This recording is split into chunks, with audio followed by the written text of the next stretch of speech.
Good morning, students. Welcome back. In last class, I think we have learnt about types of motion. हमने देखा था कि कितने अलग अलग प्रकार के मोशन हो सकते हैं, मूवमेंट हो सकते हैं। उसमें कुछ टाइप्स हमने देखे थे, कुछ टाइप्स बाकी हैं, वो मैं एक बार आपको रिवाइज करवा देता हूँ। The first motion we have learnt, the first type of motion we have learnt was a translation motion. Translation motion का मतलब ये निकल रहा था कि चीज एक जगह से दूसरी जगह जा रही है, वापस नहीं आ रही। It's starting from somewhere and moving to somewhere. ठीक है, तो एक जगह से दूसरे जगह जाने को बोलते हैं ट्रांसलेशन मोशन। ठीक है, ट्रांसलेशन मोशन में we have seen another two sub types. Translation motion के अंदर ही दो टाइप हो रहे थे।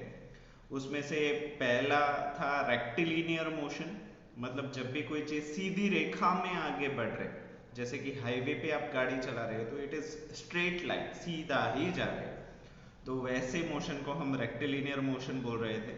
And another motion we have went through is curvilinear motion, कि जब भी आप किसी चीज को कर्व में जा रहे हो, मतलब घूम रहे हो, आपकी डायरेक्शन बदल रही है, ठीक है, विथ रिस्पेक्ट टू टाइम, तब ऐसे मोशन को हमने कर्वीलिनियर बोला था। तो ट्रांसलेशन मोशन के अंदर दो पार्ट पड़े, एक थे रेक्टिलिनियर और एक था कर्वीलिनियर। उसके बाद हमने second type of motion we have learn, that is rotational motion, गोल घूमना। उसमें हमने विंड मिल देखी, पवन चक्की देखी, सूरज के आसपास प्लैनेट की मोशन देखी, पृथ्वी के आसपास मून की देखी, and this things we went through. So आज हम तीसरे टाइप का मोशन देखने जा रहे हैं। दो टाइप हमने देखे, पहले ट्रांसलेशन, उसमें था रेक्टिलिनियर और कर्वीलिनियर, सेकेंड था rotational. Now we are moving for third type of motion which is a periodic motion. अभी इसके बारे में सबसे पहले मैं थोड़ा ऊपर ऊपर से समझा दूं। पीरियड, आप देखते हो कि आपके स्कूल में पीरियड्स होते हैं, दैट मीन्स कि 40 मिनट या 45 मिनट्स के बाद again you will have another period. तो आप देख रहे हो कि ये स्टार्ट हुआ, घूम के फिर से वहीं पे आया, एंड अनदर पीरियड स्टार्ट। तो यहाँ पे आप देख रहे हो कि कंटिन्यूटी है, एक जगह से दूसरी जगह, दूसरी से पहली, पहली दूसरी, तो ये रिपीटेशंस आते हैं। जब भी रिपीटेशन हो मोशन में तो उसको हम पीरियोडिक मोशन बोल सकते हैं। फॉर एग्जाम्पल अभी पीरियोडिक मोशन क्या बोलेंगे कि सूरज जो है वो पीरियोडिकली एक दिन के पीरियड में फिर से उग जाता है कि नहीं, तो that is periodic motion. But आप बोलोगे सर वो तो सर्कुलर मोशन था ना। हाँ, तो सर्कुलर मोशन में भी पीरियोडिक मोशन आ सकता है। पीरियड मीन्स कि वो रोटेशन में है, रिपीटेशन में है। सूरज का उगना बारी बारी डेली, चांद का उगना डेली, ठीक है, किसी चीज का रिपीट में होना, तो उसको हम पीरियोडिक मोशन बोल सकते हैं। बाद में आपने वो पेंडुलम वाली घड़ी देखी होगी, तो उसमें भी पीरियड्स होते हैं। एक सेकंड का वक्त वो भी पीरियड में गिना जाता है, क्योंकि हर बार एक सेकंड रिपीट होता है। So such type of motions where repetitions are there, such motion is known as periodic motion. फिर भी बुक का क्या है उसको अच्छे से देख लेते हैं। The motion of an object that is repeated at regular interval of time is called periodic motion. ऐसा मोशन किसी भी चीज का जो रिपीट हो रहा हो एक पक्के वक्त पे, मतलब मान लो कि आपके स्कूल के पीरियड्स क्यों बोलते हैं, क्योंकि वो 40 या 45 मिनट्स के बाद रिपीट हो रहे हैं। सो 45 45 45 टाइम इज कांस्टेंट, तो उसको हम बोलेंगे रेगुलर इंटरवल। क्या बोलेंगे? Regular interval. ऐसा नहीं है कि पहला पीरियड 30 मिनट्स का था, दूसरा 50 मिनट का, तीसरा 1.5 घंटे का, ऐसा नहीं है। क्यों? हर पीरियड सेम ही टाइम का है, इसलिए हम उसको पीरियडिक मोशन बोल सकते हैं। समझ में आया? फिर भी आगे और देख लेते हैं एक्सप्लेनेशन इसका। ठीक है, पहले मैं साइड में चला जाता हूँ। Okay, the revolution of earth around the sun, हमारी पृथ्वी के सूरज के आसपास का चक्कर भी पीरियोडिक है। अब भी आप बोलोगे सर वो कैसे? 365 दिन लगते हैं उसको सूरज का एक चक्कर खत्म करने में। तो हर बार ये 365 है, ना बढ़ रहा है ना कम हो रहा है, तो it is regular interval of time. यहाँ पे टाइम भी बदल नहीं रहा, ऐसा नहीं है कि इस बार 365 है तो अगली बार 400 450 होगा, नहीं, एवरी ईयर 365 डेज, तो वो भी रेगुलर पीरियोडिक मोशन में आ जाता है। And the movement of pendulum of a clock, ये पुरानी वाली घड़ी आजकल तो किसी के घर में देखने को नहीं मिलती, बट यहाँ पे जो आप पेंडुलम देख रहे हो वो पेंडुलम का टाइम भी 1 सेकंड का होता है। दैट मीन्स वो एक बार गया और वापस आया, उस ड्यूरेशन को 1 सेकंड बोलते हैं, ठीक है, तो वो भी पीरियोडिक मोशन के अंदर आ जाता है। Periodic motion in which an object moves to and fro about its equilibrium position in a steady manner is called oscillatory motion। अभी ध्यान से समझो इस चीज को, पीरियोडिक मोशन के अंदर जब ऑब्जेक्ट किसी चीज के आगे या पीछे रेगुलरली करता है तब उस मोशन को हम ऑसिलेटरी मोशन बोलते हैं। अगर मैं अपने हाथ से दिखाऊं तो इसको यहाँ ऐसे देखिए, ओके, कि मेरा हाथ है, मैं इसको थोड़ा सा दूर कर देता हूँ ताकि आपको डेमोन्स्ट्रेशन अच्छे से मिल सके। ये मेरा हाथ है, वो हाथ अगर मैं बीच वाली पोजीशन को फिक्स कर दूँ तो इस पोजीशन से वो कंटिन्यूसली आगे और पीछे चलता रहेगा with regular interval of time. ऐसा नहीं कि ये गया बाद में आधे घंटे के बाद वापस आया, बाद में 3-4 घंटे के बाद वापस आया, नहीं, अगर आधे सेकंड आगे आधे सेकंड पीछे, आधे आगे आधे पीछे, 1 घंटा आगे तो 1 घंटा पीछे, 10 घंटे आगे तो 10 घंटे पीछे, टू एंड फ्रो मोशन का जो इंटरवल है अगर वो मेंटेन कर रहा है तब जाके उसको ऑसिलेटरी मोशन हम कहेंगे। ऑसिलेट करना मतलब किसी चीज के रेगुलर इंटरवल में आगे पीछे करना। अभी आप अगर झूला झूलते हो तो उसको भी ऑसिलेटरी मोशन कहा जाएगा, ठीक है, so you have to remember that. और भी कुछ एग्जांपल्स ले लेते हैं। फॉर एग्जांपल मौत का कुआं जो होता है, नहीं वो सर्कुलर मोशन हो जाएगा, वो ऑसिलेटरी नहीं होगा। ऑसिलेटरी मोशन में वो कंटिन्यू नहीं करता, वो चक्कर पूरा नहीं बनाता, वो आधे चक्कर से वापस आ जाता है, फिर से आधा चक्कर ले लेता है, आधे से वापस आया, इट्स लाइक अ स्विंगिंग, झूलना। तो झूलने के जैसे मोशन को हम ऑसिलेटरी मोशन बोलेंगे। यहाँ पे एक चीज आपको याद रखनी है कि ऑसिलेटरी मोशन में इसको ऑस्किलेटरी मोशन मत बोलना, सी इज साइलेंट, ठीक है, तो इसको बोलेंगे ऑसिलेटरी मोशन, ठीक है, so it is oscillatory motion, किसी चीज के रेगुलर इंटरवल में आगे या पीछे होना। For example the pendulum of a clock, घड़ी, जो पुरानी घड़ी थी उसका जो पेंडुलम होता था वो रेगुलर ऑसिलेटरी मोशन दिखाता था, उसके साथ झूला झूलना भी रेगुलर ऑसिलेटरी मोशन है, ठीक है। तो यहाँ पे अर्थ जो घूम रही है वो पीरियोडिक मोशन है बट ऑसिलेटरी मोशन नहीं है, ये चीज आपको याद रखनी है। पृथ्वी का सूरज के आसपास घूमना, वो एक चक्कर को कंप्लीट कर रहा है, जब भी एक चक्कर कंप्लीट हो जाए, one revolution is been completed, तो उसको रोटरी मोशन बोलेंगे, ठीक है, उसको ऑसिलेटरी नहीं बोलेंगे। ऑसिलेटरी में चक्कर पूरा कभी होगा ही नहीं, वो आधा चक्कर करके वापस आ जाएगा, झूलेगा वो, ठीक है। So this are the basic difference you have to memorise.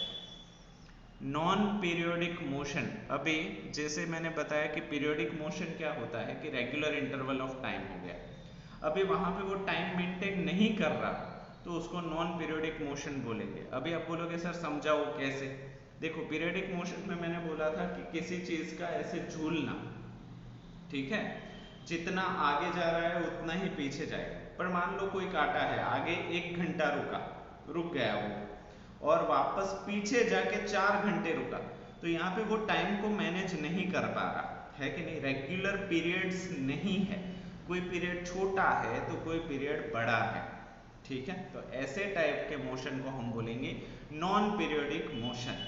एक बार पढ़ भी लेते हैं। When the motion of an object is not repeated at regular interval of times, जब भी कोई मोशन तय किए गए वक्त पे रेगुलर इंटरवल पे रिपीट नहीं होता, देखो रिपीट तो हो रहा है, आगे पीछे तो हो रहा है, बट टाइम को मेंटेन नहीं कर रहा है, ये चीज आपको रिमेंबर करनी है। उसमें पीरियोडिक में क्या था, आगे पीछे टाइम को मेंटेन करके चल रहा था। यहाँ पे आगे पीछे तो हो रहा है बट टाइम को मेंटेन नहीं कर रहा। फॉर एग्जाम्पल, जब मैं आपको होमवर्क देता हूँ तो कुछ बच्चे होते हैं जो पीरियोडिक होमवर्क देते हैं। दैट मीन्स आज होमवर्क दिया, शाम को उन्होंने होमवर्क करके भेज दिया। बट कुछ बच्चे नॉन पीरियोडिक होमवर्क करते हैं। दैट मीन्स वो होमवर्क तो कंप्लीट करेंगे बट पता नहीं वक्त कितना लगेगा, है कि नहीं, तो उसको हम बोलेंगे नॉन पीरियोडिक मोशन या नॉन पीरियोडिक होमवर्क। ठीक है, it is called non periodic motion. The flapping of a birds wings और the movement of a fish fins are examples of non periodic motion. अभी आपने देखा होगा कि जब भी कोई पंछी हवा में उड़ता है तो वो पंख फड़फड़ाते ही रहता है, ऐसा नहीं है। एक ऊंचाई को पाने के लिए वो जल्दी से पंख फड़फड़ाएगा और बाद में जब वो हवा में पहुंच जाएगा तो वो हो सकता है अपने पंखों को रोक भी ले या कम बार फड़फड़ाए या फिर ना भी फड़फड़ाए, ऐसा भी हो सकता है। तो इसको हम बोलेंगे नॉन पीरियोडिक मोशन। अगर वो पंख फड़फड़ाता ही रहेगा तो वो ऊपर ऊपर जाता ही रहेगा, ठीक है, उसको ऊपर ऊपर नहीं जाना, उसको हवा में मेंटेन करना है। तो मेंटेन करने के लिए कभी पंख फड़फड़ाने पड़ेंगे, कभी उसको रोक भी देना पड़ेगा।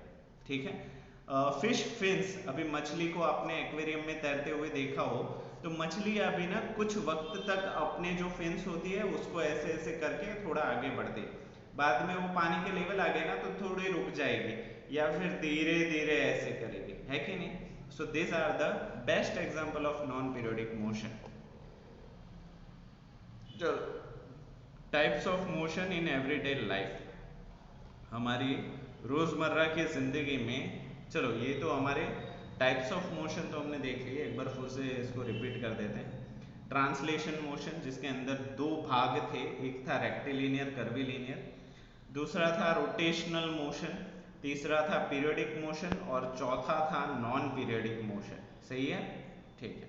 तो चार टाइप ऑफ मोशन। बट अभी हमारी रोजमर्रा की जिंदगी में भी कुछ मोशन के प्रकार हैं, उसको हम किस कैटेगरी में डाल सकते हैं वो हम देखते हैं। चलो, types of motion in everyday life. In our day to day life, हमारी रोजमर्रा की जिंदगी में object around us show one type of motion. हमारे आसपास जो चीजें होती हैं वो कई प्रकार के मोशन को दिखाती है।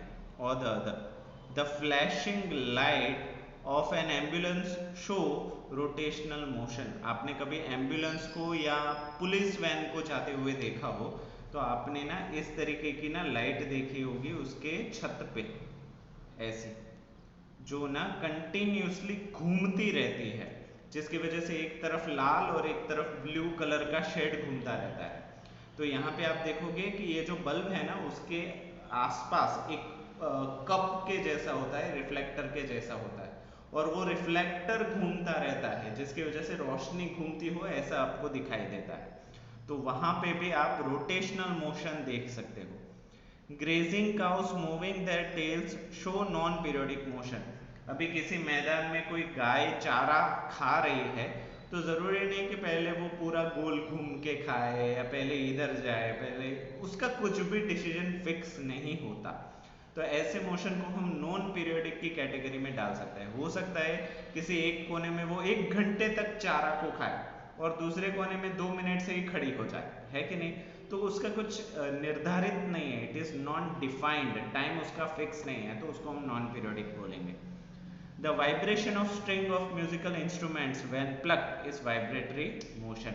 जब भी आप गिटार बजाते हुए किसी को देखते हो या खुद गिटार बजाते हो तो गिटार में आप देखोगे कि 5 स्ट्रिंग होती है, 6 स्ट्रिंग होती है, ठीक है। सितार में 7 से 8 स्ट्रिंग्स होती हैं। तो जब भी आप उसको स्ट्रिंग को ऐसे करोगे तो वो स्ट्रिंग अपनी जगह से ऊपर नीचे वाइब्रेट होती हुई आपको फील भी होती है और दिखाई भी देती है। तो जब भी चीजें वाइब्रेट हो तो उसको हम बोलेंगे vibratory motion. Some objects exhibit two types of motion at the same time. यहाँ तक कि ये भी पॉसिबल है कि कोई एक ही चीज एक ही साथ 2 टाइप के मोशन में हो। फॉर एग्जाम्पल, जब भी आप ट्रक में बैठे हुए होते हो या बस में बैठे हुए होते हो तो बस रेक्टिलिनियर में भी है, कर्विलिनियर में भी है, उसके साथ वाइब्रेटरी में भी है कि नहीं। तो एक साथ 2 से 3 मोशन एक साथ भी हो सकते हैं। अगर उसके इंजन की बात की जाए तो रोटरी मोशन भी है कि नहीं? तो बहुत सारे मोशन एक साथ जमा होके भी काम कर सकते हैं. Some objects exhibit two or more type of motion at the same time. The planets revolving around the sun show periodic and rotational motion. यहाँ पे जब सूरज के आसपास सारे ग्रह घूमते हैं तो उसको हम पीरियोडिक भी बोलेंगे, क्योंकि हर किसी का टाइम फिक्स्ड है और उसके साथ साथ वो रोटेशन में भी है, तो उसको हम periodic as well as rotational motion भी बोल सकते हैं. Science fun. चलो मेक इन ये एक्टिविटी मैं चाहूँगा कि आप करो और वीडियो बना के मुझे भेजो, मुझे अच्छा लगेगा. ठीक है. Make paper aeroplane and fly them on the playground using hand movements. Try and follow all type of motion you have studied with the aeroplanes. आपको क्या करना है, पेपर का एक प्लेन बनाना है और कोशिश करनी है कि वो प्लेन रेक्टिलिनियर मोशन में भी जाए, कर्विलिनियर मोशन में भी जाए, वाइब्रेटरी मोशन में भी जाए, पीरियोडिक मोशन में भी जाए, नॉन पीरियोडिक मोशन में भी जाए. सारे मोशन उससे पॉसिबल है या नहीं, और बाद में आपका क्या एक्सपीरियंस रहता है वो आप वीडियो में बना के मुझे भेजो. टाइमिंग इज 1 मिनट, 1 मिनट का लिमिट होगा. ठीक है. ओके, चेक पोस्ट कर देते हैं. हमने कौन कौन सी चीज़ें सीखी, आपको इसका जवाब देना होगा.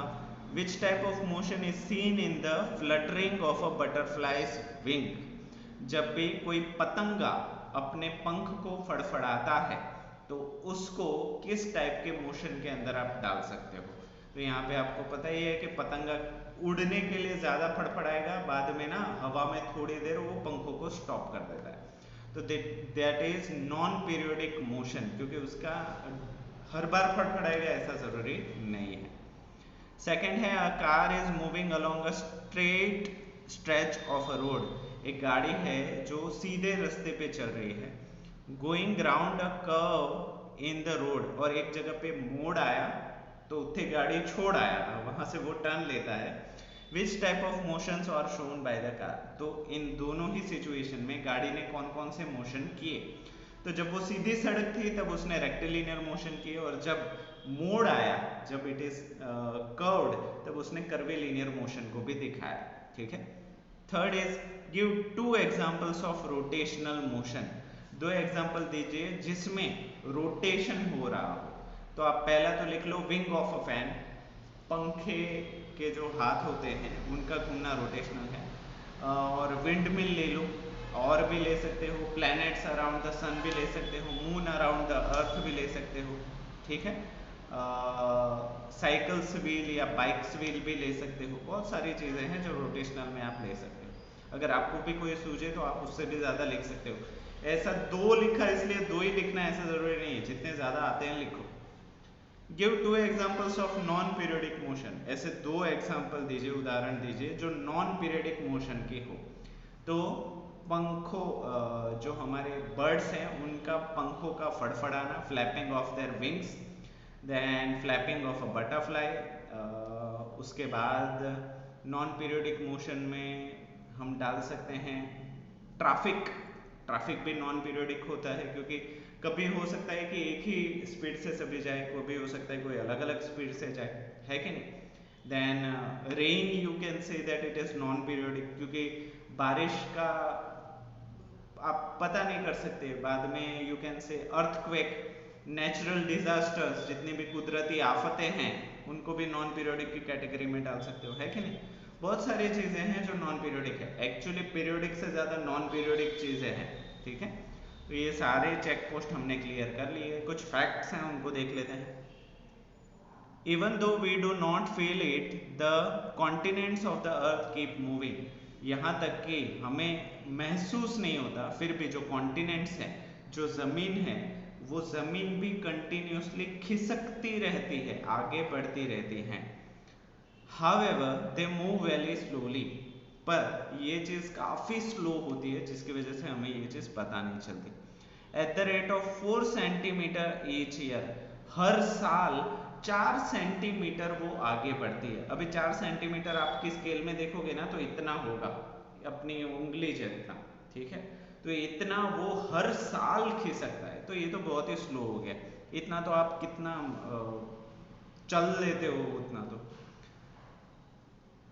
This phenomenon is known as the continental drift. ये जो फिनोमिनन होता है जमीन के खिसकने का, उसको कॉन्टिनेंटल ड्रिफ्ट कहा जाता है। और इसी कॉन्टिनेंटल ड्रिफ्ट की वजह से हमारा जो हिमालय है, जो north region of the India है, वो कंटिन्यूसली हर साल उसकी ऊंचाई बढ़ती रहती है। अभी आप बोलोगे सर कॉन्टिनेंटल ड्रिफ्ट तो जमीन का खिसकना है, तो पहाड़ों की ऊंचाई कैसे बढ़ती है? अभी इसको ऐसे समझो, दो कॉन्टिनेंट कुछ इस तरीके से हैं। जब भी वो दो कॉन्टिनेंट एक दूसरे के नजदीक जाएंगे तो बीच से ना वो उठ जाते हैं, और ऐसे उठते उठते उठते, अभी सोचो 4 सेंटीमीटर खिसका तो इसकी 4 सेंटीमीटर ऊंचाई बढ़ गई कि नहीं बढ़ गई?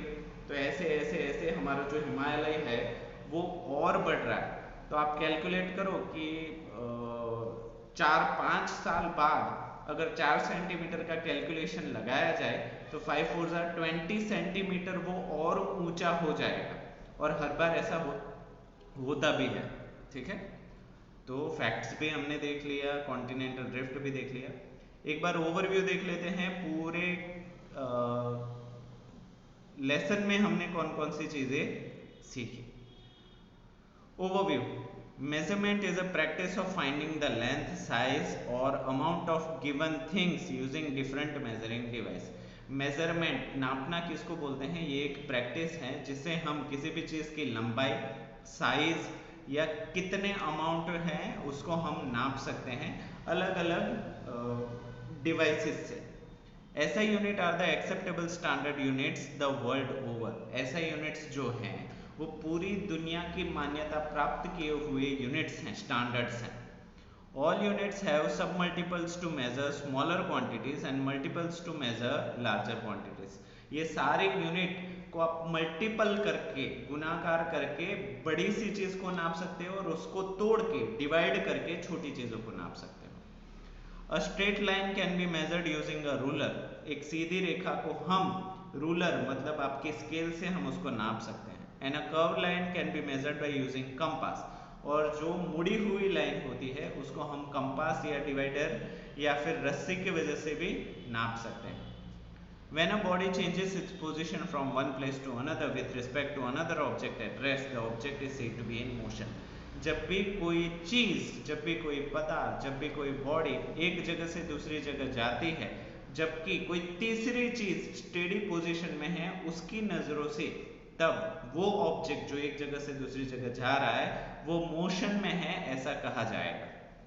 Translation motion, rotational motion, periodic motion, non periodic motion are different type of motion. 4 प्रकार के मोशंस हैं, translation, rotational, periodic and non periodic. और ट्रांसलेशन में 2 है, rectilinear and curvilinear. All type of motion occur around us in everyday life. ये सारे प्रकार के मोशन डेली हमारी जिंदगी में आसपास होते ही रहते हैं। आप अगर देखोगे तो आप पाओगे कि ये किस तरीके से होते हैं। ठीक है, तो हमारी जो एक्सरसाइज सॉल्यूशन है उसको हम नेक्स्ट क्लास में रखेंगे। आज के लिए बस इतना ही रखते हैं। ठीक है, तो आपका वर्क ये है कि ये चेक पोस्ट के 4 सवालों के जवाब आपको लिखने हैं रेगुलर नोटबुक में, और उसके साथ साथ पूरे लेसन को 2 बार लर्न करना है। मतलब जहाँ तक हमने पढ़ा वहाँ तक आपको जोर जोर से पढ़ना है। ठीक है, तो आज के लिए हम इतना ही रखते हैं। नेक्स्ट क्लास में we will continue with the exercise solution. Till then video को पूरा देखने के लिए आप सभी बच्चों का थैंक यू सो मच।